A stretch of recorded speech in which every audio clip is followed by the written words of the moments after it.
this presentation was basically prepared by Shiny.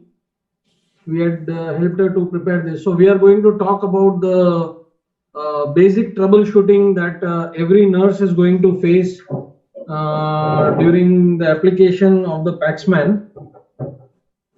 Okay, so can you go to the next slide, please? Okay, so this is how we are going to attach the coolant lines and disconnect the coolant lines. Now, if you everyone can see on the side of the cap and on the side of the patient tubings, there is one male and female connectors. They have to be inserted only in one way, and you have to hear a distinct click sound to ensure proper connections of the cap. And for disconnection also, you have to press the white button very gently and effortlessly. The connectors will come out of the main connections and you can disconnect the lines. Can you go to the next slide, please? Okay, this is how the cap is to be applied and it is how to be connected. Now, what all problems you are going to find during this application of the cap is, like we showed you during the short demonstration, either the cap is loose. If the cap is loose, we have to ensure that we check the right size of the cap which is to be taken. Once the cap is applied, there could be a possibility that the scalp is not uniform. If it is not uniform, then we apply a lot of gauze pieces in between the silicone cap and the insulation cap to ensure a proper connection between or conduction of the heat between the silicone cap and the scalp. Okay, can you go to the next slide, please? Now, I want to show you that these are the minor problems that you will see during the fitting of the cap. If you try to fit the cap very tightly, sometimes the rivet goes and hits the cap and it causes minor leakage which are not very visible, but eventually a lot of liquid is going to leak out and it is going to make the patient completely drenched with the coolant. So you can see, and there is if you see in the medium cap, you can also see the serial number of the cap. So you have to ensure and you have to note and keep the serial numbers copied and placed in a safe place so that we can address the problems. I want to ensure that there is no kink in the cap. You can see in the last image on the right bottom side corner that there is a kink in the cap, which the way it has been placed. If there is going to be a kink in the cap, it is going to tear off from the junction where the cap is connected to the silicone cables, and that is going to create a problem in the long run. Repeatedly kinks in the cap makes the tubing very, very vulnerable to cracks. Can you go to the next slide? Now, once we saw in one of the hospitals, that is in HCG Nashik, the patient started walking when she wanted to go to the washroom without getting the cap disconnected. Eventually, what happened was the cap got stretched and the tubings got stretched and the tubings got inflated and it caused a balloon-like structure to form at the edge of the cap, and eventually the gap burst. Okay, so you have to ensure that the tubings are not very much stretched. The tubings has to be loose and the patient has to feel comfortable. Neither the cap should be stretched, neither the tubings on the machine side should be stretched. If such a bubble happens, I request you to kindly switch off the machine, call the engineer immediately and kindly drain the entire tank. There is a drainage kit provided. Drain the entire tank, start the machine once again so that the bulge disappears. Call the engineer and kindly decommission the machine till the time engineer resolves the problem. Go next. I want to play the video here. Go back. I want you to play the video here, please. Yes, sir. Just a second. Now you can see that if the rivet goes and hits the cap, there is a small kind of a shower which comes out, and you can see the cap is leaking continuously. So we do not want this kind of situation to arise. That is why we put gauze pieces in between the rivets and the silicon caps. Go next. There is a definite rupture of the tubing at the junction of the cap and the silicon tubings. This has happened due to heavy kinking of the caps. So kindly, whenever the patient is sleeping, there is a possibility that the patient is uneasy. So because she is feeling a lot of cold on her head, she is going to move from right side to left side, whichever, and she is going to wake up and get up and sleep again. The nurses have to continuously watch so that there is no kink in the cap, as what is shown on the right side. If the kink on the cap is there, or if the tubing is taken from it is flipped on the cranial side, it is going to cause a heavy kink.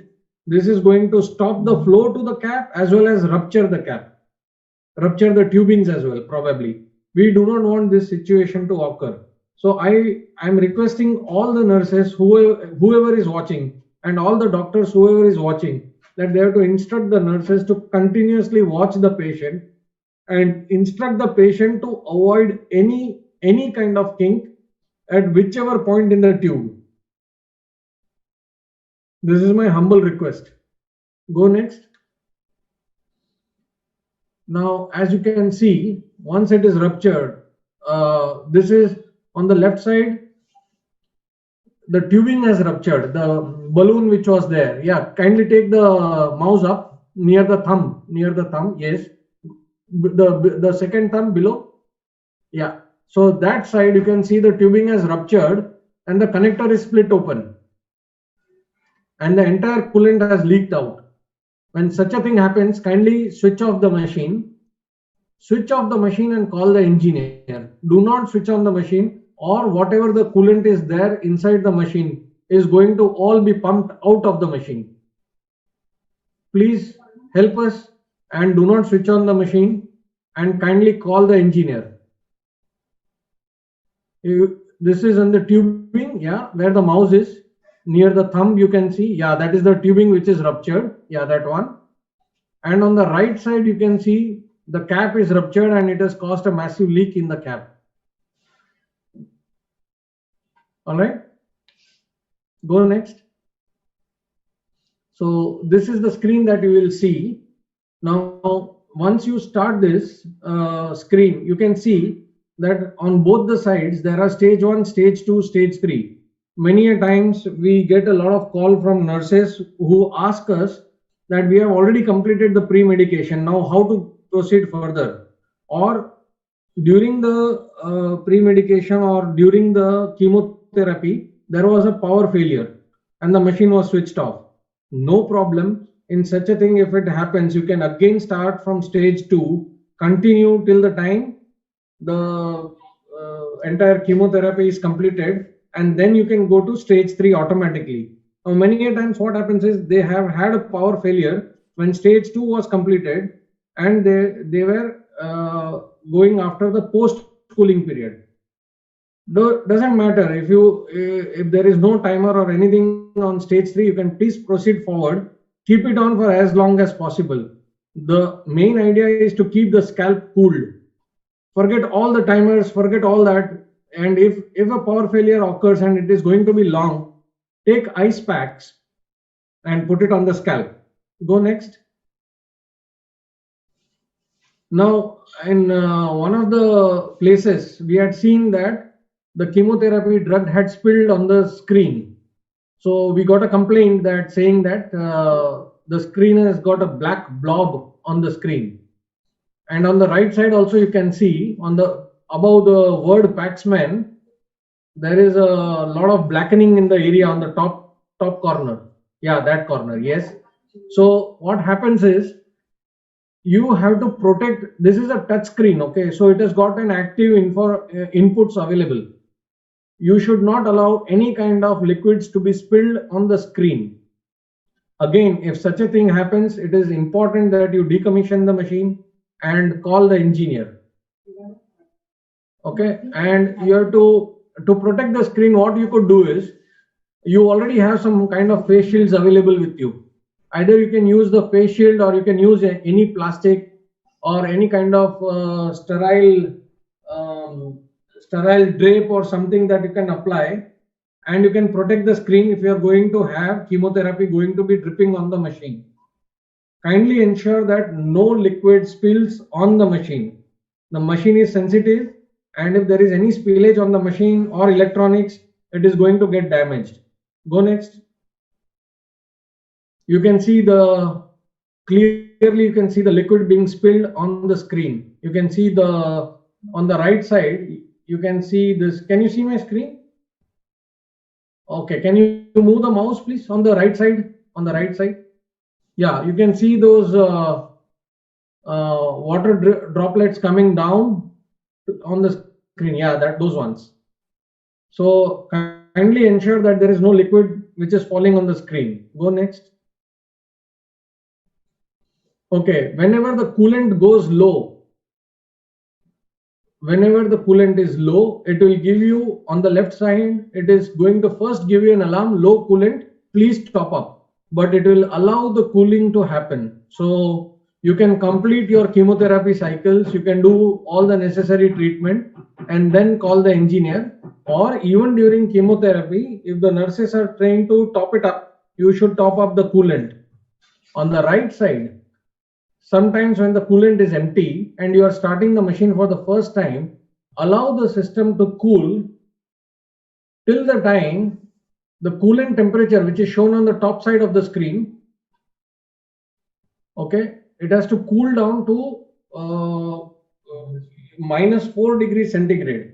Now when you see this on the right side of the screen, where you can see above V2.0.5, that is the version of the software, you can see it is showing 131 degrees centigrade. If it is showing you 131 degrees centigrade, we are definitely not in a desert. We are definitely not in some area which is on the Venus or something. So we are 100% sure that the thermistor is fired. When the thermistor is fired, okay.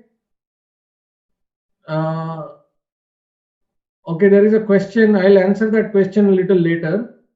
When the thermistor goes bad, it is going to show you a temperature 131 degrees centigrade. Can I answer your question, Dr. Megha? Now? Yes, we have to apply water before the conditioner if possible.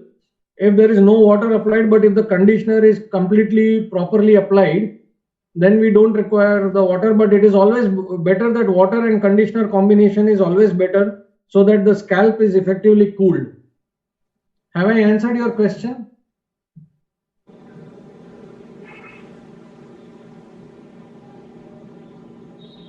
Dr. Megha, have I answered your question? Jignesh, can we take the questions after you complete your presentation, please? Okay, go next on the next screen, please. We have seen that sometimes there is a possibility that the biomedical engineer opens the system and then does the check. And if during the check, if there is liquid spillage into the system, then it is going to cause a massive short circuit. We request you, do not open the machine till the time Paxman engineer arrives on site. Go next. Yeah. So we are through. These are the problems we have faced.